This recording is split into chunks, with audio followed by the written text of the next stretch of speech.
Наш эфир продолжает брифинг оперштаба по эпидситуации. Узнаем о текущей обстановке в республике. Предлагаем послушать. Лена Николаевна, пожалуйста, расскажите о текущей обстановке в республике по коронавирусу. Добрый день, уважаемые жители республики. Ситуация по распространению новой коронавирусной инфекции в республике на сегодняшний день остается серьезной. На текущую дату по данным Роспотребнадзора было выявлено 284 новых случая COVID-19. 137 случаев было выявлено в городе Якутске, в Алданском районе 16, в Нерюнгринском 14, по 12 случаев в Мирнинском, Хангаласском районах, в Усть-Алданском районе 10 случаев, в Мегино-Кангаласском 9 случаев. От 1 до 7 случаев зарегистрировано в 19 районах республики. По данным медицинских организаций, на сегодняшний день в тяжелом состоянии находится 140 человек. На искусственной вентиляции легких 37 человек. Хочется отметить, что наиболее напряженная ситуация в Момском, Алекминском, Сунтарском, Усть-Алданском районах. Уважаемые жители республики, на сегодняшний день полным ходом идет вакцинальная кампания. По данным на 15 ноября в республику поступило 534 тысячи доз вакцины для профилактики новой коронавирусной инфекции. Получили первую вакцину 439 507 человек, что составляет 61,3% взрослого населения республики. Вакцинировано первым компонентом 85 129 лиц старше 60 лет, что составляет 60% от общего количества лиц старше 60 лет. Хочется отметить, что медицинские организации республики на сегодняшний день ведут очень серьезную адресную работу с лицами старше 6 лет и маломобильной группой населения, которым проводится по заявкам иммунизация по месту жительства, либо в поликлинике приглашением. На сегодняшний день очень остро стоит вопрос ревакцинации, потому что мы понимаем, что вакцинация прошла, через 6 месяцев мы должны ревакцинироваться. Ревакцинировано на текущую дату 43 796 человек. Уважаемое наше старшее поколение, на сегодняшний день вакцинация – это одна из самых эффективных мер профилактики заболевания и способ избежать тяжелого течения в случае заражения. Хочется отметить, что в течение нескольких последних недель увеличились темпы вакцинации, а это свидетельствует о том, что все-таки наше население очень серьезно относится к своему здоровью и понимает ту значимость иммунизации, которая может прервать цепочку заражения. И мы должны с вами, дорогие друзья, достичь 80% коллективного иммунитета. Спасибо большое. Берегите себя, здоровья всем. Спасибо, Лена Николаевна. Это был брифинг оперативного штаба по COVID-19, а мы продолжаем. Вы смотрите новости. Коротко о главных темах этого выпуска. Далеко не чистый клевер. В Чурапчинском районе республики проводятся выездные рейды по выявлению некачественного сена.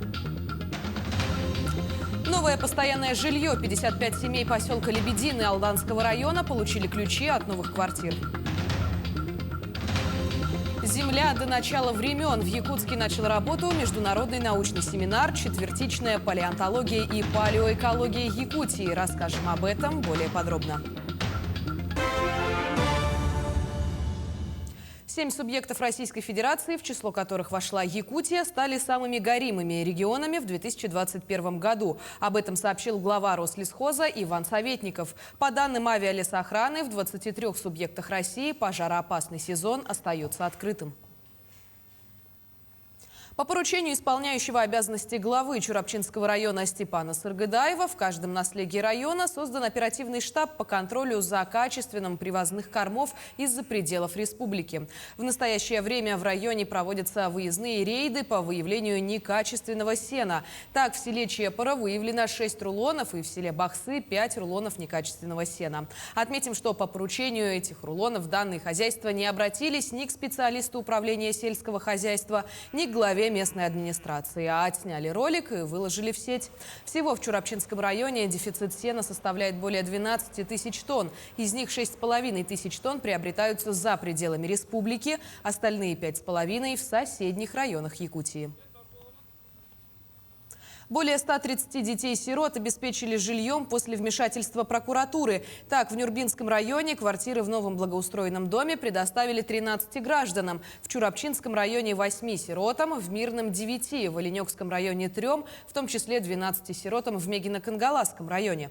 Кроме того, после вмешательства надзорного ведомства в 2021 году в бюджете Якутии дополнительно на эти цели предусмотрено 100 миллионов рублей. Разработан проект закона, регламентирующий порядок предоставления детям-сиротам жилищных сертификатов. 55 семей поселка Лебединый тем временем получили ключи от новых квартир. Пятиэтажный дом был построен по программе переселения из ветхого и аварийного жилья. Завершит программу возведения в поселке еще одной новостройки. А до 2024 года в муниципальном образовании поселок Ленинский появится еще 4 дома. С новосельем лебединцев поздравили наши корреспонденты. Супруги Федоровы и их сын вполголоса взволнованно обсуждают, что стоит усовершенствовать, нужны ли дополнительные розетки и как лучше расставить мебель. Совсем скоро семья переедет в новую квартиру.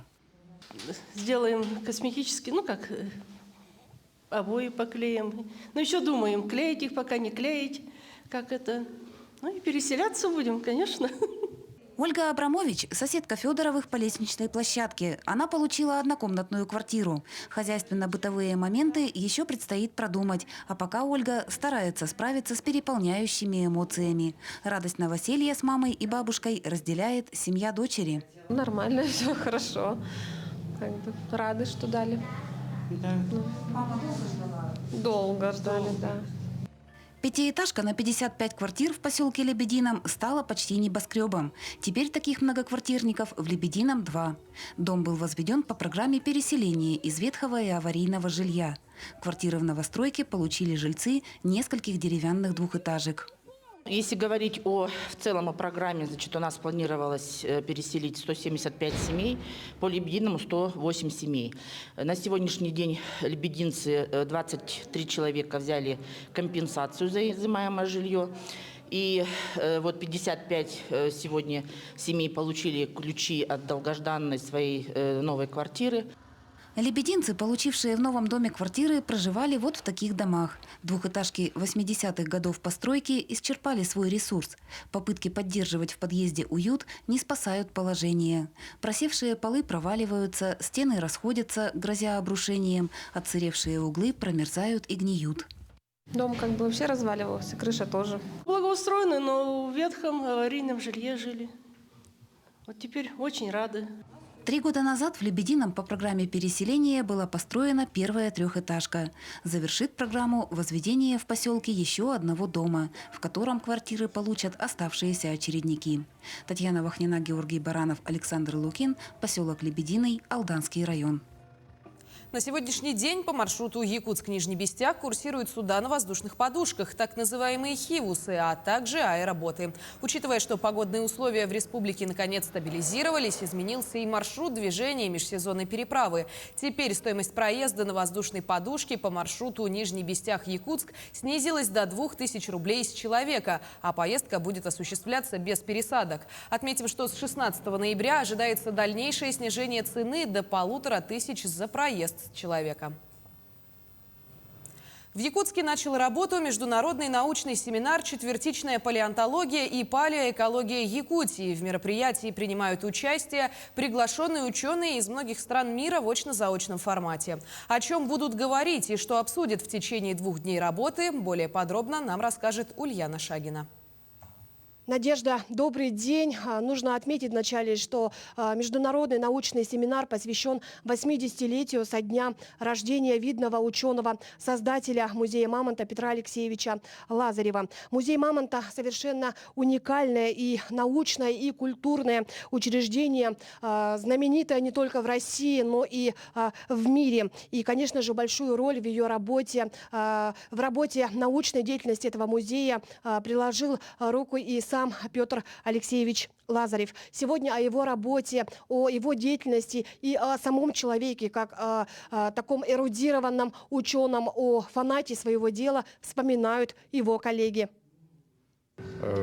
Первая экспедиция в Якутию была в 1987 году у меня. Руководил ей Петр Алексеевич Лазарев. Экспедиция была очень интересная. Она была проплачена японской телекомпанией NHK. Вот. И мы вместе с японцами посетили несколько мест, включая Берилевское кладбище мамонтов. Раскопали скелет хоромского мамонта, который стоит здесь внизу, смонтированный.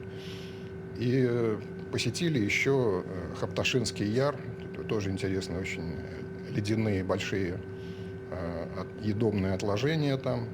В общем-то, собрали очень хорошую коллекцию. Была первая экспедиция. Ну, что запомнилось? Запомнились, конечно, комары на Берилехе, которые нас съедали. Потому что палатки тогда еще были не герметичные. Вот. Ну, мазались дытой. Вот. Ну, Петр Алексеевич копал это кладбище мамонтов, поэтому он все сам сразу показал, где они припрятали косточки, которые раньше были раскопаны.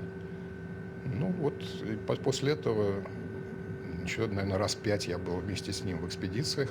Как человек, различных. как он вам запомнился? Очень добрый, интеллигентный, тихий, спокойный человек был. Очень хороший ученый. С ним было всегда приятно работать. Мамонтовые экспонаты в этом музее сегодня они только хранятся, они успешно изучаются. До создания этого музея почти все экспонаты вывозились в центральные города России, Санкт-Петербург, Новосибирск, а также в Москву. А создание музея, конечно же, появилась уникальная возможность проводить полноценные исследования уже в Якутске. При музее, все мы знаем, есть прекрасная лаборатория.